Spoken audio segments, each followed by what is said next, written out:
प्यारे बच्चों, क्लास 11 का एग्ज़ाम होने वाला है और जैक जेसीईआरटी ने प्रत्येक विषय का एक ही मॉडल प्रश्न पत्र जारी किया गया है। मैंने अपने से बाजार गेस पेपर की सहायता से 5 मॉडल सेट प्रत्येक विषय का तैयार करने का प्रयास कर रहा हूं। हिस्ट्री का मैंने सेट 1 सेट 2 कंप्लीट कर दिया। इकोनॉमिक्स में मैंने सेट 3 तक कंप्लीट कर दिया। इस वीडियो में हम लोग सेट 4 के प्रश्नों को देखेंगे जो परीक्षा उपयोगी है। चैनल पर पहली बार है तो उस चैनल को सब्सक्राइब कर लीजिए और प्ले लिस्ट में आपको क्लास 11 का सारा मटेरियल आपको मिल जाएगा। और अर्थशास्त्र के बच्चों को यह वीडियो जरूर शेयर करें। तो चलिए हम लोग आज कुछ नया सीखते हैं। आपका पहला क्वेश्चन है, सांख्यिकी शब्द का प्रयोग किया जाता है तो किसमें एक वचन और बहुवचन दोनों में किया जाता है, इसलिए इसका सी आंसर हो गया। कॉलमों और पंक्तियों के रूप में आंकड़ों के क्रमबद्ध व्यवस्था को कहते हैं तो कॉलमों और कॉलम क्या हो गया, इस तरह खड़ा, और पंक्ति क्या हो गया, इस तरह जो नंबर दिया रहेगा ये आपका कॉलम का होगा और इस तरह जो नंबर दिया होगा इस तरह ये आपका पंक्ति होगा। तो इसमें कैसा किया जाता है, सारणियन में यह किया जाता है, इसलिए इसका ए आंसर हो गया। तीसरा क्वेश्चन, यदि बहुलक 18 और माध्यिका 21 है तो माध्य का मान ज्ञात करें। तो यहाँ पर सबसे पहले हम लोग को एक फॉर्मूला होता है z बराबर 3 मीडियन माइनस 2 मीन। ये फॉर्मूला है। यहाँ z जो है वो आपका बहुलक कहलाएगा, m जो है वो आपका माध्यिका है और x बार जो देख रहे हैं वो आपका माध्य है। यही फॉर्मूला में हमको बैठा के इसको सॉल्व करना है। तो सबसे पहले हम लोग क्या लिखेंगे, फॉर्मूला है z बराबर 3 मीडियन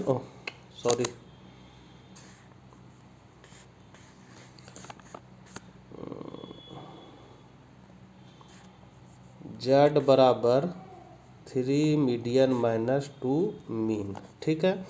अब यहाँ z आपका बहुलक है तो बहुलक यहाँ 18 दिया हो तो 18 लिख दिए। 3 मीडियन कितना दिया, 21, तो 21 लिख दिए। यहाँ गुना में डाल दिए माइनस 2 मीन, x बार हो गया। अब यहाँ पर 18 बराबर इसको इससे गुना करें तो 3 एका 3, 3 दूना 63 माइनस 2 मीन। अब ये वाला भाग को उठा के इधर ले आएंगे तो कितना हो जाएगा, 2x बार इधर आएगा तो माइनस से इधर आ गया, बराबर के इधर तो प्लस हो गया। और 63 अपना जगह पर, 18 को इधर करें तो माइनस 18 हो जाएगा। अब दोनों को घटा देंगे तो 2x बार बराबर यहाँ कितना बचेगा, 45। अब x बार बराबर आपका क्या आ गया, तो 45/2 कर देंगे, क्या 2 यहाँ गुना में था। अब इसको इसमें भागा देंगे तो कितना आएगा, 22.5। तो मेरा 22.5 कहाँ है, ए में है, ए हो गया मेरा आंसर। अगला क्वेश्चन है, सहसंबंध गुणांक सदैव होता है तो सहसंबंध गुणांक का जो मान आता है वो +1 और -1 के बीच में ही रहता है। इसका ज़्यादातर आंसर पॉइंट में ही आता है तो इसका सी आंसर हो गया। पांचवा है, बहुलक वह मूल है जिसकी आवृत्ति होती है तो बहुलक क्या होता है, अधिकतम होता है। मतलब बहुत सारा संख्या दिया हुआ है, अब इसमें बोलेगा बहुलक कौन है तो देखना है कि कौन संख्या ज़्यादा बार आया, अधिकतम बार आया। तो 5 यहाँ अधिक बार आया तो बहुलक 5 हो गया। अब कोई संख्या आपका रिपीट नहीं है, ठीक है, तब इसमें बहुलक कौन होगा, तो जो अधिकतम मान का होगा। तो कौन है अधिकतम मान, 16, तो बहुलक आपका 16 हो जाएगा। तो यहाँ बहुलक वह मूल है जिसकी आवृत्ति क्या होती है, अधिकतम होती है। पदों के विचलन के माप को कहा जाता है, इसको हम लोग अपकीरण कहते हैं। अपकीरण में हम लोग क्या पढ़ते हैं, तो माध्य विचलन पढ़ते हैं, परमाप विचलन है, चतुर्थक विचलन है, ये सभी आते हैं तो ये पदों के विचलन कहलाते हैं। तो छठा का सी आंसर हो गया। प्रोफेसर पीसी महालनोबिस कौन है, तो ये एक अर्थशास्त्री हैं। चतुर्थक विचलन QD मतलब क्वोटाइल डिवीजन का सूत्र क्या है, तो Q3 - Q1/2 होता है। आधार वर्ष में सूचकांक का मूल्य क्या होता है, तो आधार वर्ष में सूचकांक का मूल्य 100 होता है। आधार वर्ष का फॉर्मूला क्या है, तो इंडेक्स नंबर बराबर P1/P0 × 100। तो ये जो 100 होता है ना, यही है आपका आधार वर्ष का सूचकांक मूल्य। ये P1 हो गया आपका जांच वर्ष का मूल्य और P0 हो गया मतलब आधार वर्ष का मूल्य। फिर है, प्राथमिक आंकड़े होते हैं तो अनुसंधानकर्ता द्वारा एकत्रित आंकड़े होते हैं।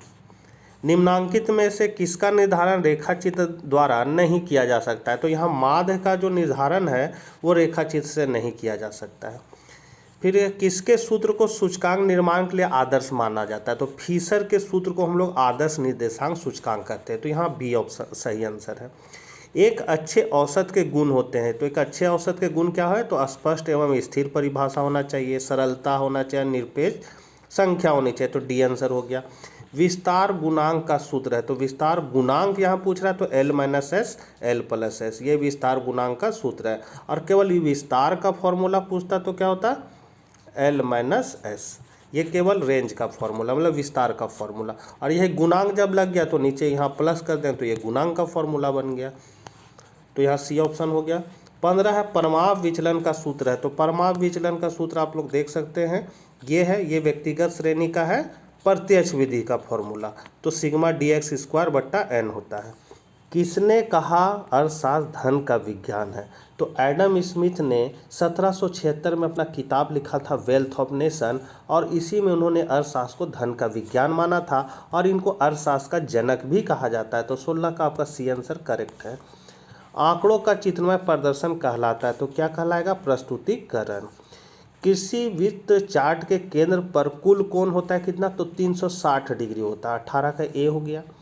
आयात चित्र क्या है? तो द्विविमीय आरेख होता है। ये बहुत इंपॉर्टेंट क्वेश्चन है। तो ये द्विविमीय आरेख होता है। फिर है 20 आपका, निम्नलिखित आंकड़ों से माध्यिका ज्ञात करें। यहाँ माध्यिका आपको ज्ञात करने का रहा है, आंकड़ा दिया हुआ है। तो हम लोग माध्यिका बनाने के लिए क्या करते हैं? सबसे पहले बढ़ते हुए क्रम में सबसे पहले ये आंकड़ा को सरिया लेंगे। तो कैसे सरियाएंगे? यहाँ x लिख दिए, बढ़ते क्रम में सरिया, पहले 90, फिर उसके बाद है आपका ये बढ़ते क्रम में ही दिया हुआ है तो लिख देंगे 100, 110, 120, 130, 140। इस तरह लिखने के बाद हम लोग क्या करेंगे? इसको सीरियल नंबर कर देंगे। सीरियल नंबर ये 90 को 1 देंगे, 100 को 2, 3, 4, 5, 6, 7, 8, 9, टोटल 9 संख्या होगा। आप इसको सरिया लीजिएगा तो 9 हो जाएगा। ठीक है। अब हम यहाँ मीडियन का फॉर्मूला लगाएं। तो मीडियन का फॉर्मूला होता है n + 1/2।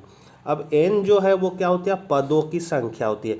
तो यहाँ मेरा टोटल संख्या, इसको गिन लेना है।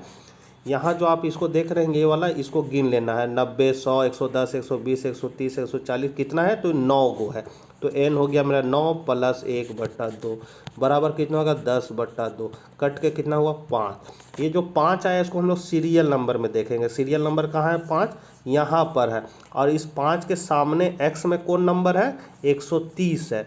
तो यहाँ पर आपका माध्यिका क्या हो जाएगा? 130। अगला है हरित क्रांति में सम्मिलित है। तो क्या है? HYV बीज है, कृषि यंत्रीकरण है, रासायनिक उर्वरक है, तीनों है, इसलिए उपरोक्त सभी हो जाएगा।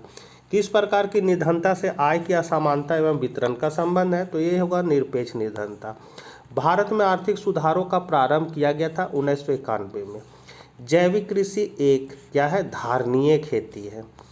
फिर है आपका स्वास्थ्य किस प्रकार की आधारिक संरचना का अंग है? तो ये सामाजिक आधारिक संरचना का अंग है।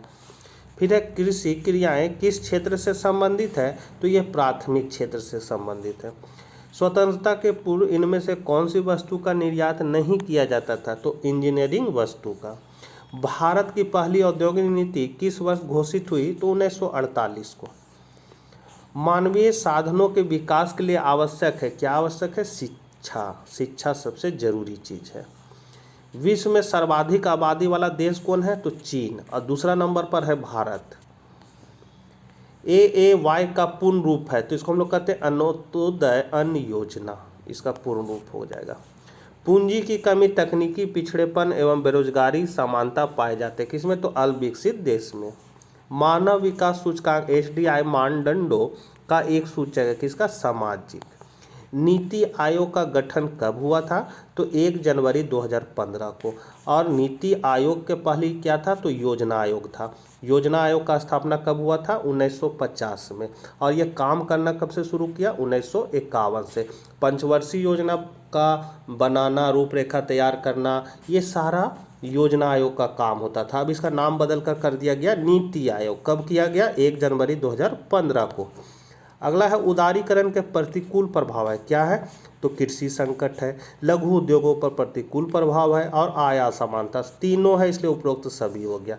मनरेगा का संबंध है, मनरेगा मतलब है महात्मा गांधी रोजगार गारंटी अधिनियम 2005, मतलब इस कानून को 2005 में बनाया गया था, जिसमें प्रत्येक व्यक्ति को 100 दिन का काम पाने का अधिकार है, प्रत्येक वर्ष में 100 दिन का काम पाने का अधिकार है। तो ये किससे संबंधित है? रोजगार से। नाबार्ड कब स्थापित हुआ था? तो ये 12 जुलाई 1982 को स्थापित किया गया था। ये कृषि ऋण देता है ये बैंक। अब है, इनमें से कौन ऊर्जा के परंपरागत स्रोत नहीं है? तो सौर। चिपको आंदोलन की शुरुआत किसने की थी? तो सुंदरलाल बहुगुणा ने। बहुत इंपॉर्टेंट क्वेश्चन है। और लास्ट क्वेश्चन है, पाकिस्तान की अर्थव्यवस्था है, तो भारत की अर्थव्यवस्था मिश्रित अर्थव्यवस्था है, तो पाकिस्तान इसी से अलग हुआ है, तो उसका भी मिश्रित ही अर्थव्यवस्था है। तो बच्चों ये थे कुछ महत्वपूर्ण प्रश्न, जरूर इसको देख लीजिएगा, याद कर लीजिएगा, आपका अच्छा मार्क्स आ जाएगा इकोनॉमिक्स में। तो मिलते हैं नेक्स्ट वीडियो के साथ, तब तक आज्ञा दीजिए, बाय बाय।